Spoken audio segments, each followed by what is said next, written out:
जय सद्गुरू मित्रांनो, आपलं हरिओम मोटर्स मध्ये पुन्हा एकदा सहर्ष स्वागत आहे. मित्रांनो, आपण सीएनजी कॅरी घेऊन आलो होतो 2023 ची. क्षमा असावी, या गाडीची व्हिडिओ टाकायची वेळच येऊ दिली नाही बोजेवर साहेबांनी.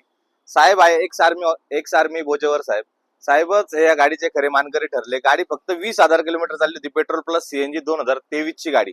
साहेबांकडून आपण प्रतिक्रिया ऐकून घ्या आपल्या हरिओम मोटर्स बद्दल. कसं वाटलं साहेबांना?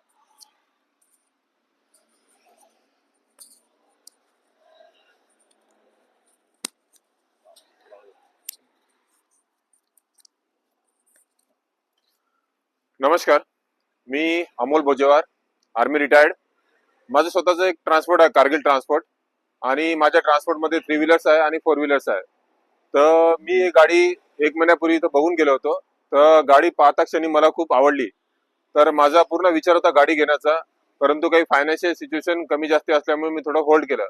परंतु किरण साहेबाचा आणि आकाश साहेबाचा व्यवहार आणि गाडीची कंडिशन या 2 गोष्टी अशा होत्या की मला ही गाडी समजून घ्या की गाडी माझ्या नावासाठी थांबून होती. नाहीतर आतापर्यंत समजा सरांनी या गाडीचा व्हिडिओ टाकला असता तर बहुतेक ही गाडी मला भेटली नसती. तर मी खूप खूप धन्यवाद आणि आभारी आहे की ही गाडी तुम्ही मला दिल्याबद्दल. Thank you very much. साहेबांच्या ट्रान्सपोर्टचं नाव सुद्धा खूप सुंदर आहे, कारगिल ट्रान्सपोर्ट.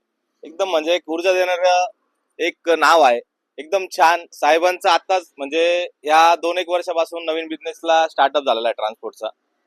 भरगोतचा आपल्याकडून पण त्यांना पुढील भावी वाटचालीस हार्दिक शुभेच्छा आहे. असंच ते देशासाठी आणि देशाच्या विकासासाठी काम करत राहतील याची उम्मीद ठेवतो. जय हिंद, जय महाराष्ट्र. अशाच व्हिडिओ आपल्या नवीन तुमच्या सेवेसाठी येतच असणार, कारण की तुम्हाला माहितीच आहे, विश्वास तुमचा, सेवा आमची. धन्यवाद. ओके.